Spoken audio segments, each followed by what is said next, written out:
محمد خير الله نعم على عليه وصحبه أجمعين وتمرك هروان دين محمد قيامة صحافة wax badan baad suurta gelisiino waxa laga yaabaa hadee wareysi badan oo loo baahnaa oo tabi waayay inaad idinku tabisaan waad ku mahadsantihiin waxa kale oo aan soo dadajinayaa horta magaalada wax la yiraahdo qulujeed dadku qulujeed bay yiraahdeen waa qulujeed asalkeediiba waxay ahayd boortan halkay magaaladu dhisantay ayaa boorta loogu magac daro waxay noqotay yani waxa u jeedaa qiblada ama xagga loo qorlay u jeedaabay macnaheedu ku salaysnaa markaas si qulujeed kula baxday magaaladu ku faandin oo yani eego waa magaalo ballaaran dadyo kala duwan baana degi jiray wana ujeedada aan doonayo inaan uga faa'iideysto saxaafada maanta aan helay dad badan oo kala duwan baa joogi jiray dadkii marka waxa qaxiyay dagaalo kala dambeeyay sida dagaaladii muxuu ahaa 77kii dayuuradihii iyo madaafiicdii ka soo dhacay Itoobiya ayaa qaxiyay marka dadkii asal ahaan meeshan degi jiray dhammaan way ka qaxeen dhibaatada maanta haysata waxa kamid ah dadkii maanta guryaha aragtaan baabaasan iyagii kuma soo noqon ma dhisan dadkii dhisan lahaana ilaa hadda waxaad moodaa inayna hayn dadkii lahaa ayaa la sugayaa marka hore dadka fariinta aan u saxaafada uga faa'iideysanay waxa kamid ah inay dadkii ku soo noqdaan oo ay guryahooda dhistaan oo ay muxuu ahaa girgidahan iyaga lahaay dadkii imika joogay dhamaan aqaladoodii way dhisteen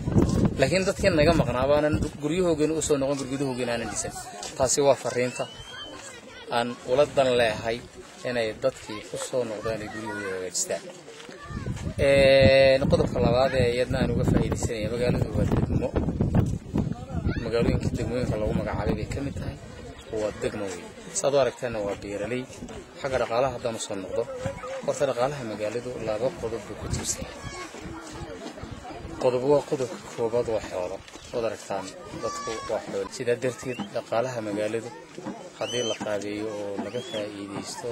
waa dhaqaalaheedu aad iyo aad u fiican xagga biyaha haddaan eego beri dhaweyd ayaa waxaa laga qoday muddo ka dhowr iyo 10 sano inaga xigto ceel baa laga qoday waa riig biyaha ceelkaasi ma go'o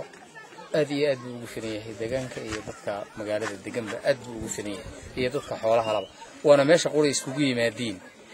awal waxa loo aroori jiray meel la yiraahdo carracad manadhi ama xaggan Itoobiya dhexdeeda oo awboobay intiba waa laga marnay ceelkaasi marka xagga biyaha marka la eego aad ugu filan yahay xagga kale magaaladu caafimaadka magaalada xoolaha ama dadka caruurta ma jiraan caafimaadka magaalada horta MCH ka sayay mana ku filan dadka xagga caafimaadka aad baan uga leeyahay waayo wax dhismo ah iyo wax dhakhtar ah dhibaatooyinka ugu badan ee dawladda inaan u sheego yani ay waajib ka tahay meeshu meel caafimaad degmadu wax caafimaad ah habayna caafimaad magaalada degmadeeda markaan eego marka laga soo qaado filmka halkan kalena xooga cadaadu marka uu dhaadhaco waxaan kalena meel culaacula la yiraahdo intaas waxay hoos timaadaa waxaan kalena qolqol ilaa halkan hoos timaadaa dadka inta la eeg caafimaad marka la eego MCH ka saarayso MCH ka wax alla waxa bay raatay shaqeeyaa MCH ka marka u shaqeeya laakiin de kadib oo 3 bilood ayay yimaadeen kuma filan dadkana ka baaxad badan marka xagga caafimaadka aad iyo aad baan uga liidanaa marka eegto marka qof xanuun oo helo ama dhibaato ay ku timaado halkee ugu dhow caafimaad geeso waxyaabaha waxa laga yaabaa buur ma u qaad waliba dhibaatooyinka jira qof wax laga yaabaa inay islaani maanta foolato oo ay xaaladii fooshi ku adkaato taas marka waxay keentaa hadii gaari la waayana wax laga yaabaa in halkan dhibaato ku gasho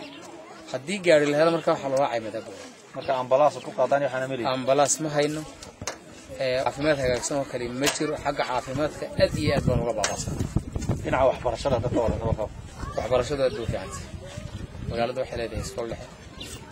waxay leedahay iskool hoose leedahay iskool dhexe leedahay secondary bay leedahay inta maanta si xiriir secondary-ga labadii galaas ugu horeeyay waxay bixeen muxuu ahaa sanadkan iyo sanadkii hore inta iskoolka lagu dhiganay ka hor waxay jiray dad badan oo baxay marka ardaydii xataa halkan ka baxday waxay dib ugu macallin uga yihiin halkan marka xagga waxbarashada aad ugu fiican tahay ha yeesho kolkaad eegto macallimiinta dhigaysa ayaa iyaduna dhibaato culus ku qaba xagga waxbarashada waayo bari dhaweyd oo kale markii macallimiintii muxuu ahaa iskoolada la qorayay 6 macallin oo kaliya ayaa laga qoray intii kale oo dhanba muxuu ahaa ilaa hadda wax la qoray ma jiro muddooyinkii u dambeeyay dugsiga hoose dhexe oo kale waxa jiray dayacnaan badan oo ka muuqatay marka ma jiraan wax gargaar oo aad uga baaqdeen ama dib u habeyn ama dib u dhis lagu hadal hayo dugsiga iskoolka horta uu dayacan yahay kolka dhismihiisa la eego haddana iminka idin soo tuso dilaacyada ku yimid iskoolkan dhexeeya iskoolka hoose labadaba waxay halis u yihiin inay carruurta ku dilaan ilaa iminkana dawladdana waanu sheegnay wasiirka caafimaadka berdhoodna yimid indhahayga ayay ku aragtay muxuu ahaa marka ilaa hadda wax gargaara oo nooga yimid ma jiro taasna kulley fariintayadu waxay noqonaysaa in ku ballanqaadkii ay wasiirku ballan qaaday inay fuliso oo intaa muxuu ahaa ay la soo degdegto ayay fariintayadu tahay marka aad buu noo daaciyay iskoolka kolka dhismaha loo eego dhanka wasaaradda xanaanada xoolaha oo kale waxaa jira tiimam ama gurubyo ay u dirto oo soo gaafureega qaybo ka mid ah gobolada idinku ma idin soo maraan si ay ugu digoeyaan xanuunada la soo darsa xoolaha wayna soo mareen 2 jeer bayna soo mareen iminka laakiin deerutii ma ay wada gaadhin iyaga laftooda waxa laga yaabaa iyagoo ku soo talagalay inay degmada soo wada maraan ayaa bari dhaweyd intay meesha qabasa la yiraahdo iyo dhidid markay joogan bay dawadii ka goday way noqdeen haddana mar labaad bay yimaadeen markay qulsheed intan muxuu magaalada hareerteedii joogan bay haddana dawadii ka goday marka meelihii kale ay mari lahaayeen oo dhanba xagga dawada oo muxuu ahaa ka leedatay ama wixii la soo siiyay oo ka dhamaaday dirtid bay uga noqdeen marka ma ay wada marin ومركا حاجة عافا واحد اسمه حاجة عافمات كينا هبيرة تيمي إيه فرصة ما أنت هذيك كيف هيدي سنة قرب الشيء قريب قرب الشيء محدد الله قرب الشيء قريب الشيء هي ماشي دونيا بهالشوقات وحن أورن لها إن اللي بقدر نقص عاوية صدق قدر نقص عاوية قدر كان ما أنت عندك حساب دقني أو معك قرانك اللي حافظ أيوه de meeshay doonaan ba joogaan inay gacan weyn ka geystaan baan codsanaynaa marka labaad waxa kale oo codsanaynaa iskoolka secondary-ga gaar ahaan iskoolka muxuu ahaa secondary-ga iyo iskooladaba macallimiintu aad bay ugu yartahay mashaar la'aan darteed ayay marka taana inay naga soo caawiyaan baan doonaynaa qodobka ugu weyn oo ay iyadana gabadh Ingiriiska ka timid shari joogto ay tiri waxaan idinka soo caawinaynaa caafimaad weyn taana waxaan doonaynaa inay naga soo caawiyaan iyadana jagaan siinay oo aan niri hadii muxuu ahaa dadka qurba joogta inay naga soo caawiyaan oo dhismaha muxuu ahaa dhakhtar weyn oo dadka ku filaada marka taasina waxyaabaha noogu muhiimsan bay kamid tahay dadka qurba joogta waxaan sheegayaa inay hawsha aad nooga soo caawiyaan saddexda qodob ee naga soo caawiyaan oo caafimaadku ugu weyn aad baad u mahadsantahay waad mahadsantihiin salaamu